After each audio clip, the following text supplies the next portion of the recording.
So, okay guys, ito another day, another vlog na naman tayo. At ayan mga guys, si Daddy Jepo nyo maagang nagising na naman para ating ipagpatuloy ang ating pamamalengke ngayong araw. So, bali kahapon nga mga guys yon, konting recap lang tayo sa mga hindi nakapanood dun sa restocking ko for the New Year.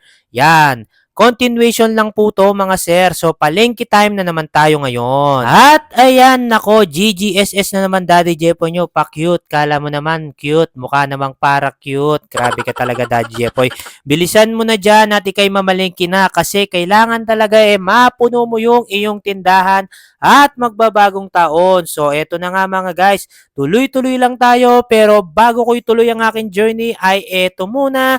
Tayo ay magcha-charge muna mga guys at tayo ay kakain ng palabok, Spanish bread at cheese bread. Grabe, gutom na talaga si Daddy Jepo nyo mga guys. So titirahin ko lang ito bago tayo mamalengke ng ating mga paninda para sa ating munting tindahan. Sayang lang talaga at wala si mami ko kasi favorite niya rin kumakain dito mga guys. So babawi na lang ako next time sa kanya at ayun, nabitin pa ako guys yan.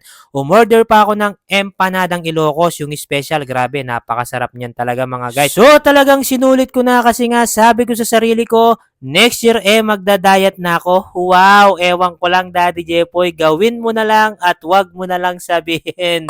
Grabe lang talaga mga guys, napakahirap mag-diet. So yan, tuloy-tuloy lang talaga ako dito. So same routine lang tayo mga guys. Yan, nako, maraming salamat din sa aking mga suki mga guys. Kahit na holiday, tuloy-tuloy lang kami. Grabe, ngayong araw na to, wala pang gaanong tao mga guys. Pero sigurado bukas, bakbakan na naman dito sa palengke kasi nga marami na namang mamimili para sa ihahanda nila sa pagsalubong sa bagong taon. So kami rin ganyan mga guys. So baka mamaya na rin kami mamimili ni Mrs. ko. Pero uunahin ko lang yung tindahan at ayun, pa-relax pa si Boss Romel ko mga guys. Kasi pansinin nyo naman, ubos na naman yung kanyang mga paninda. Wala na namang laman sa likod. Pero syempre, kwentuhan muna kami ni Boss ko. Maraming salamat Boss at Happy New Year na rin sa'yo. So ito guys, pabalik na ako sa sasakyan at ayun, yung bata ni Boss Romel, tinulungan ako dyan mga guys. So maraming salamat sa iyo kaibigan at ipagpatuloy mo lang yan. Alagaan mo ang iyong bossing. So yan, syempre hindi mawawala yung mga pampabuenas natin at ayun, finish bump pa ako ni pare ko. So tuloy-tuloy lang kami talaga dito mga guys at ayan, si Daddy Jepo nyo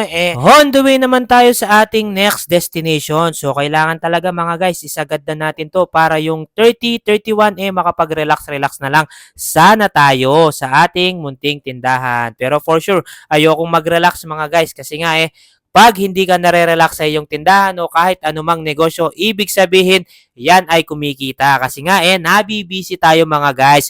Look at the brighter side. Wag natin tignan yung pagod. Tignan natin yung productivity. Kaya i-enjoy lang natin yan mga guys at wag natin susukuan. Yun, shout out kay kuya ko. Yan, grabe. Idol ko din yan. Kahit may kapansanan siya mga guys, naghahanap buhay pa rin siya mga guys. So yan, tuloy-tuloy lang ako dito. So last stop ko na to mga guys. Kumuha lang ako ng macaroni cracker. So yun lamang guys, may kasunod pa to. Ingat-ingat po and God bless you po.